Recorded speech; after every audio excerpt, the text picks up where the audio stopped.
The views and opinions expressed on this program do not reflect the company, owners, management, staff, clients, or partners.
This is an exclusive with Alissa Hayward, mother of a Whitney Institute student who says he was removed because of his hairstyle. Alissa, thank you for sitting down with me to have this conversation today.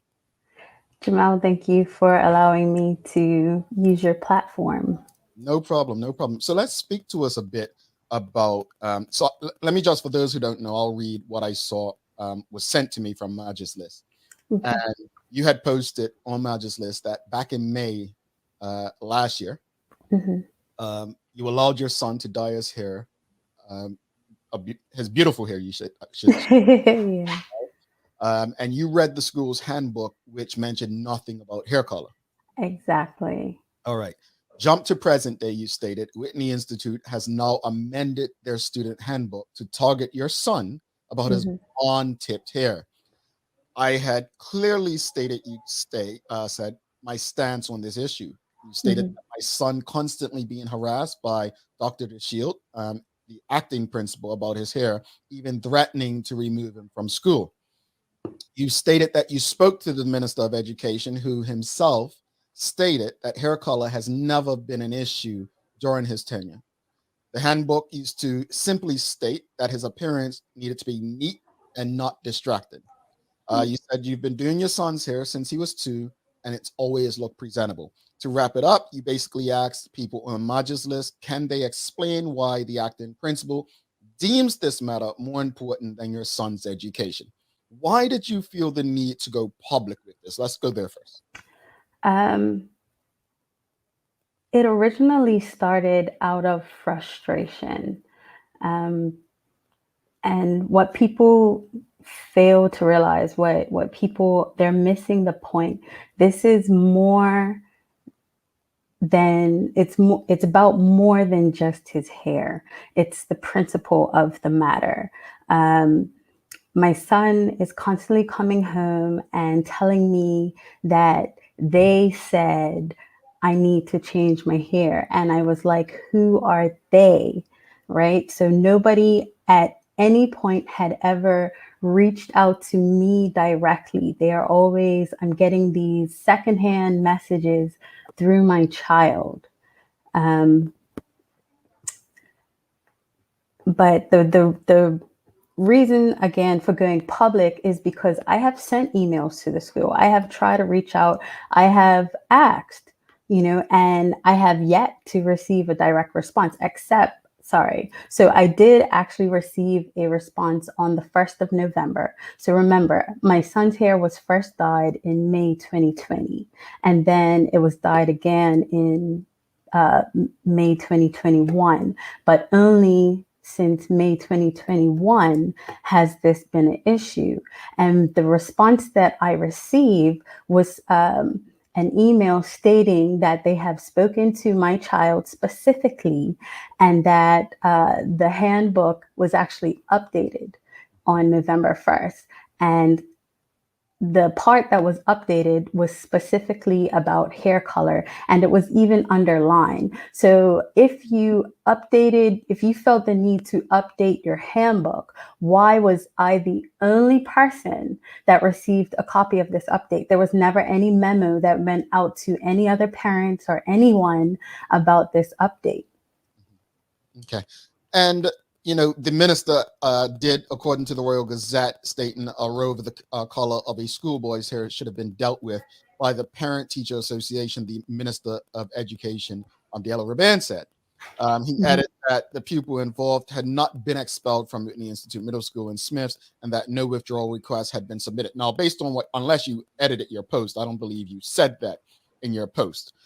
But that said, are you a part of the PTA or PTSA? Because there were people that, when we discussed this on the Daily Hour, said, well, this would be something that parents or guardians would be involved with the PTA to ensure that this doesn't happen, or if it does, they're part of the conversation and so on. So no, I'm not a part of the PTA. My work schedule is actually very time constricting.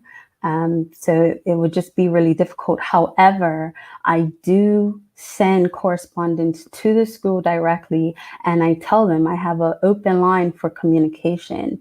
There have been times in the past with Miss Swan, before she went abroad, that we had open communication, and with Mr. Butterfield, the school counselor. But all of a sudden this year, those two elements don't seem to be present. There are these new elements that I have never been introduced to. And it wasn't until I went to the school following a separate incident. So I went to the school, I took it upon myself to go to the school and talk to Dr. DeShield face to face. And it didn't end well. And, understood. Some of the comments and concerns coming online on our show, on Facebook, on Magis and so on, have been that this is a distraction. Now, in your comments, you said that they should be focused more on your son's education than his hair. And, as a person who, I fight for things, I fight for people, right? I can actually relate to what you're speaking of. But what do you say to people that may be saying, well, she's right, his grades should be more important, or his education? They may say, well, is she this concerned about his education and his grades as she is his hair? What do you say to people that say that? Well, I have actually told people, because the conversation started, and it was actually a very constructive conversation. I was actually really surprised about the positive feedback that I was receiving. But then it got to a point where people were veering off the path, and they were going way left with their comments. The whole thing about my son's grades is neither here nor there. If they really want to go there, my son was on the honor roll and the principal's list until we came back to Bermuda. And then we started to experience issues with education, and a lot of them were petty issues. When treating fever or aches and pains, the best over-the-counter treatment is combining ibuprofen like Advil or acetaminophen like Tylenol. Since one is metabolized by the kidney and one by the liver, it is safe to take both simultaneously. You can always talk to your trusted people's pharmacist about maximum dosage. Tylenol on an empty stomach is fine. Advil, however, needs to be taken with or after food. Now, it can lead to terrible acid if taken on an empty stomach. Talk to your trusted people's pharmacist about the best way to take all your medication, prescription, herbal, and over-the-counter. Never give your child ibuprofen or Nurofen or Advil liquids if you suspect chickenpox. Now, it makes the virus go deeper into the tissue and can cause a more severe reaction. You can always trust people's pharmacists to tell you what to be aware of when taking medications. Now, avoid taking Advil or other anti-inflammatory tablets if you are asthmatic. It could trigger an asthma attack. Now, you can always talk to your trusted people's pharmacist about your full stressful medical situation, it could save you some pain and anguish. When using an inhaler, you should test the device up against your hand for the first few pumps to make sure you feel the drug spraying out. Now, always discuss best practices for getting the most out of your dosage with your trusted people's pharmacist.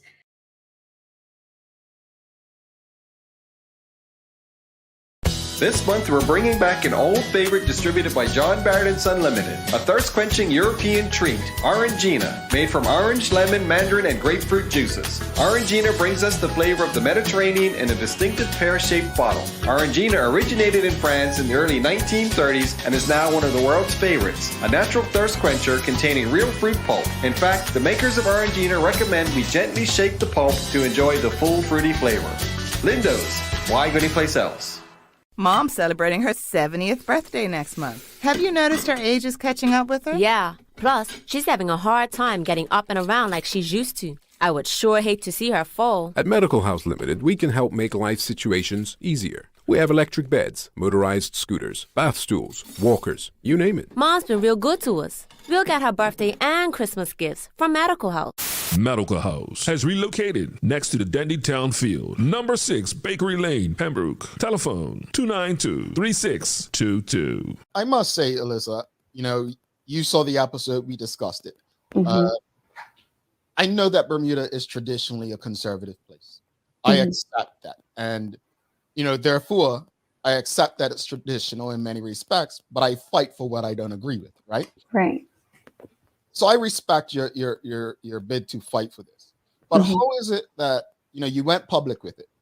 What do you think? Because to me, it's bigger than your son's hair and situation. I think there's a bigger conversation. It's bigger than Whitney Institute alone. And that is something. So the minister actually had made a very blanket statement, based on, because as you know, I started a petition, and my petition is geared toward, it's across the board for every school, which every school falls under the ministry.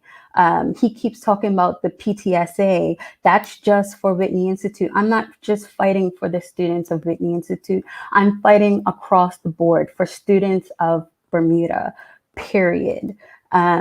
The bigger point, since a lot of people keep asking, the bigger point, like I said, this is much bigger than just my son's hair. So just to give you a little history on the situation. So my son has had long hair for most of his life. We actually did cut it off at one point, but then he grew it back.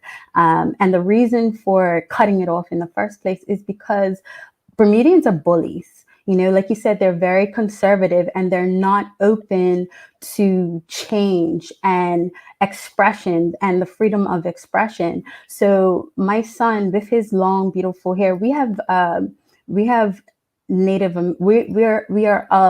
American descent, and my son is also part Irish.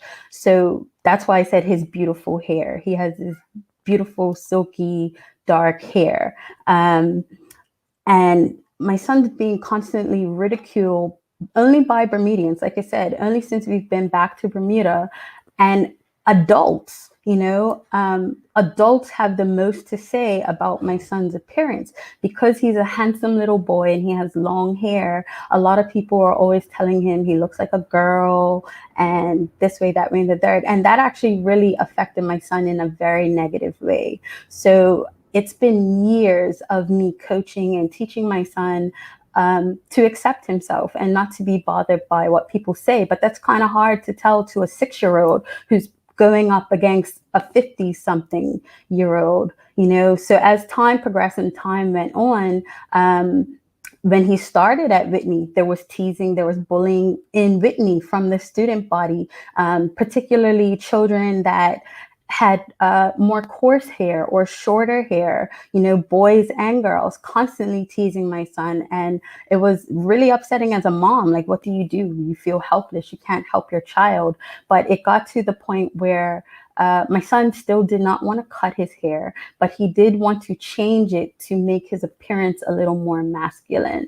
So first there was just shaving half of it off, which a lot of people have. And then it was just adding the color to it. So for my son, just having that little bit of individuality was very therapeutic for him. Last year there was a whole topic of gay pride and whatnot. Well, in the schoolyard, that turned into my son being called a transgender, by the student body. And it was something that I had brought up to the school, and it was never addressed. And then that's the thing that you would see that in a lot of the comments on the Magis List feed as well, where there's these bullying issues and they go ignored to the point where some of these issues get physical and students end up in the hospital or worse. And teachers are more concerned with, like I said, the color of someone's hair, or whether someone's socks are pulled up all the way up, or if a little boy has an earring in his ear, rather than tackling the real issues that are affecting our youth.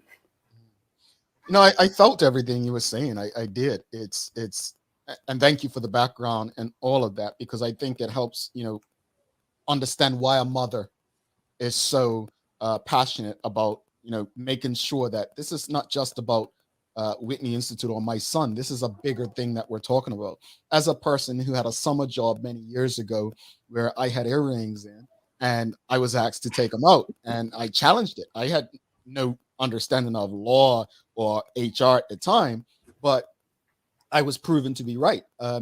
There's no reason that you can tell me women were allowed to wear them, but men weren't, outside of being discriminatory. So that's this. We're talking 2002. This happened. So now in 2021, I guess the question is: are you surprised that even though Bermuda is relatively conservative, we're living in a very liberal time? Right? Definitely. You get all surprised at some of the responses, and some of them were basically coming back at you saying, "Well, rules are rules, and this is what it's going to be like in the workplace." What do you say to that? Well, the irony of it was I was actually more surprised at how much positive feedback I got, and the amount of people that were able to relate to it, and the people that have been through it. Some people have been through it at Whitney as well. One parent had even posted a picture of their child with the front of their hair dyed blonde. Other people were being persecuted because their hair was sun bleached over the summer. Again, it comes back to the point. Are these things that important that a child needs to be sent home, suspended, or even expelled? And then the whole issue, just to address this topic. So when it came to my son, I actually did post a comment on there where I said Dr. DeShield expelled my son. And what actually happened was she had approached him and she said, "Now look, when are you going to change your hair? Because I'm not going to allow you to do this for the rest of the year. So you either change your hair or we're going to remove you from the school." And then jump to the following day when her and I got in a very heated discussion. She told my son, "You're no longer a student at Whitney Institute. Your mom's withdrawing you," and told him to go get his bag and leave. And I had to go pick him up. And when I got there, he was sitting out the front of the school with a withdrawal form in his hand. So there was nothing that I said that should have prompted her to do that. It was completely unnecessary, and again, it goes to my son being targeted, harassed, and bullied by somebody who is in a position of power. And I feel that Dr. DeShield is letting her power go to her head. So you basically feel that it's personal against your son, and basically you want to put an end to it. Absolutely. Rashima Swan, the principal of the school, was my English teacher in high school. And we actually have the same birthday. So her and I, for the past 22 years, have had a really great relationship. And there was a time at the end of last school year where she approached me on a casual thing. And she was like, "Hey, Hayward, let's talk. Like, when are you going to color your son's hair?" And I told her, I'm like, it doesn't even make sense. It's the end of the school year and you want to bring it up now? He has 2 weeks left in school. I'm not going to dye his hair brown for 2 weeks. and I just left it alone. And that was the end of that. But then coming back into this school year at the pre-testing site, and Minister Rabane had mentioned this because he remembers seeing my son at the pre-testing site. My son was told by some individual, I don't know, that he can't come to school with his hair like that. And that's when it started again. And, again, it's just completely unnecessary and just petty, where you go anywhere else in the world, even here, there are schools here where students are allowed to express themselves, and people are saying, oh, you were never allowed to dye your hair in school. That's not true, because my sister's hair was plum back in school days. So, I just feel that it's to the point now where it's an unnecessary headache, and we just need to move past it. There was, again, a lot of comments on social media, and one that came across was someone said, yet she was in the army with rules. Right now, you volunteered to go to the Bermuda Regiment, actually during a time when we were fighting to end conscription. But what do you say to a comment like that when you've actually been into an environment, volunteered to go into a space where there were rules, where you couldn't even, you had no freedoms? Okay, so with something like that, people are comparing apples to oranges, okay? Because I voluntarily enlisted myself into a rule-driven establishment. And the rules in that establishment are for the safety, the health and safety of the people involved. And even still, there's some leniency within the regiment. Well, when I was in there was some leniency in the regiment. And what people fail to realize, again, I have nothing against rules. I am not telling my son that rules are a bad thing and we're going to break all the rules. But some rules, they're draconian, they're old, they're past their sell-by date, and it's time for change. Yeah, like conscription. But well, they ended that. So you make a great point, though, and I want to touch on this because what as you're going through this, what are you teaching your son about standing up for what he believes in and what he deems wrong? What are the lessons you're encouraging him to take away from this experience? Well, as I mentioned before, there was a huge bullying aspect of this. And again, not just from children, but from adults as well. And my son literally used to come home in tears, and, when you're emotional and you're upset, sometimes you say things or you do things that are really extreme. So my son wanted to shave his head, and there were times where he wanted to do worse things than that. And I had to keep telling him that you don't allow other people's opinions to affect the way that you carry yourself. It was best put, other people's opinions about me are none of my business. So that is something that I was constantly drilling into my son. And then there was a little bit, because me and my son, we keep it real, right? So there was a little bit of me teaching him comebacks. Honestly, I'm like, okay, if somebody says this to you, then this is the kind of thing that you should say back. And now my son is like very witty and he's quick with it, so like, don't go for him because he can hold his own. A lot happens around your home. That is why at One Communications, we have introduced affordable security and video monitoring, because everyone should be able to afford to protect their family. Anytime, from anywhere, One Home Security keeps you connected and puts security in your hands with an easy-to-use smartphone app to control everything. Home security is important to keep you and your family safe. Motion-activated cameras around your home and security monitoring within create a complete security system providing protection both inside and outside your home. Professional monitoring means that there's someone on call with 24/7 protection to notify the authorities and help keep you and your loved ones safe. We are dedicated to whole home protection with indoor and outdoor cameras, smart door locks, motion sensors, and more, so you'll always be connected to what matters most. With professional installation, no upfront hardware fees, and low monthly rates, because keeping your family safe should be affordable for everyone. Total home video monitoring and security, there's no better way to protect your home than with One Home Security.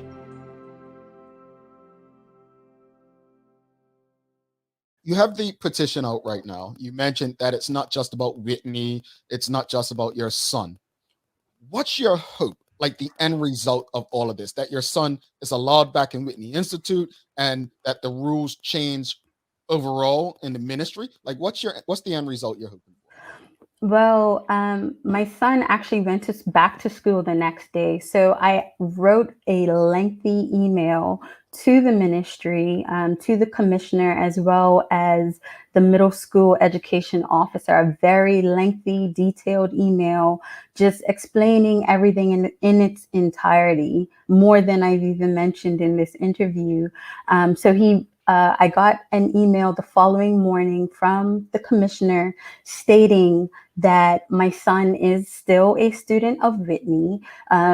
The acting principal does not have the right to expel or otherwise. The only person that has that right by law in Bermuda is the minister. So if a principal wants to remove a student from a school, they have to refer that to the minister, and they can only act by what the minister tells them. So he was actually in school the very next day. So that part we're not actually too concerned about. However, my son, even before any of this came up, my son does not enjoy Bermuda's school system for several reasons. Like I said, ever since we've been back, there have just been so many issues, and a lot of it is very distracting for somebody. So, and you can ask any teacher, anybody. My son is very intelligent.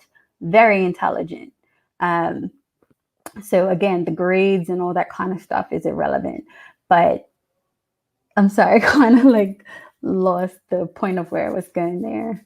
No worries, and no worries. And I think just getting back to the actual question in terms of the end result that you're expecting Right. to change. Like what is the end result you're looking for from the petition?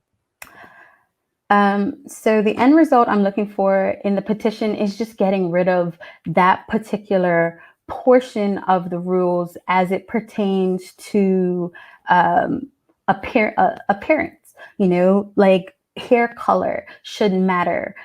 Hairstyle shouldn't matter, except I can understand. So somebody had brought it up. So if you decide to go school with your hair in a fro, you shouldn't sit in the front of the classroom. So just like little things like that, little common sense things, those kind of things are a little bit of a distraction. But again, it's not worth sending a child home for, So the end result is just allowing these kids to express themselves. It's healthy. It's good for them. They're not hurting anybody.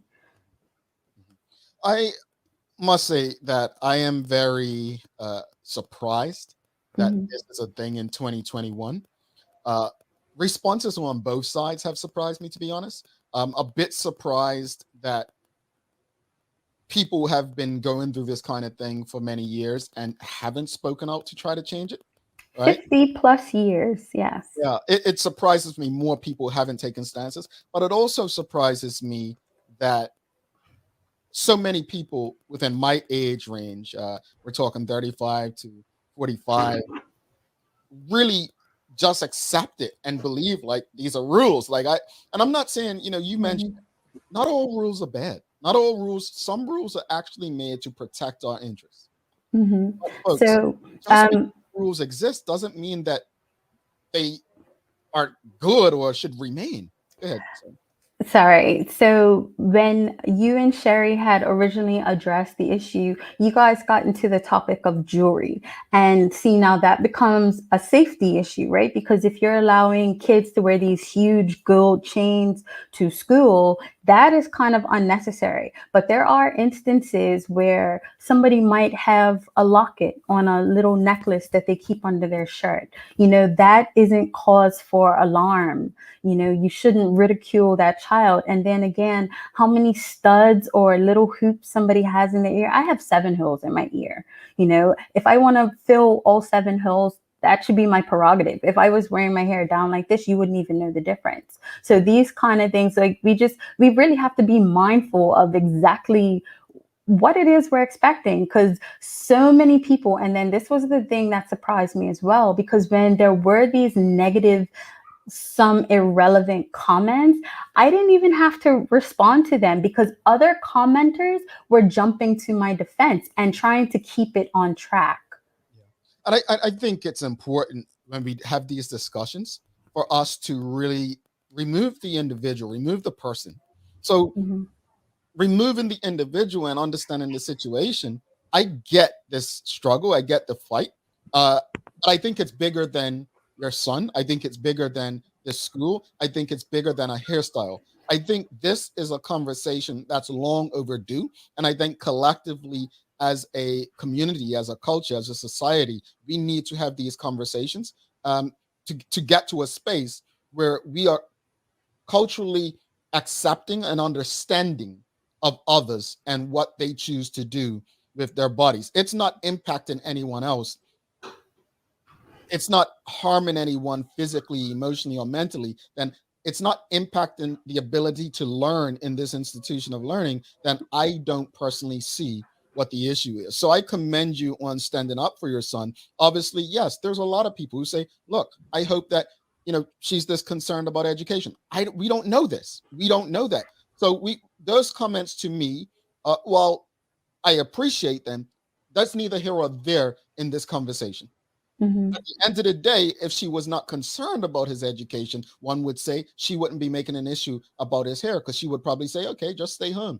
Let the truancy officer come for us. Exactly. And there was in my original argument, in my original stance with the school, I told them, well, if he's not allowed in school with his hair like this, then let's go back to remote learning. He has his laptop. He's been in these digital classes all this time. Then we can do it that way. If it really bothers you that much to see my son sitting in class. And again, I'm a hairstylist. I've been braiding hair since I was 14. My son, I posted a picture of my son for reference, and everyone that actually looked at the picture of my child, they were like, where's the problem? I don't see the issue. What is the problem? His hair was braided back into a ponytail.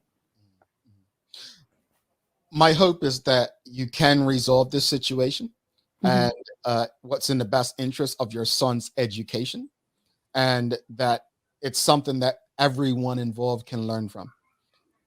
I understand it. I understand what you're up against. But I must say, my hope is the next fight that any parent has involves something greater. Exactly. Again, there were so many conversations within that one post that they're disheartening. A child was attacked and stabbed in school and still hasn't received any form of justice for that. And the individuals that performed this attack on this individual, they weren't even suspended for their actions. That is ridiculous. That should outrage you, not the color of someone's hair. Well, indeed. Alissa Hayward, thank you so much for this conversation. Really appreciate you opening up and shedding some more light, because all we can go by sometimes is what we read and what's told to us. So appreciate you, and wishing you and your son all the best going forward.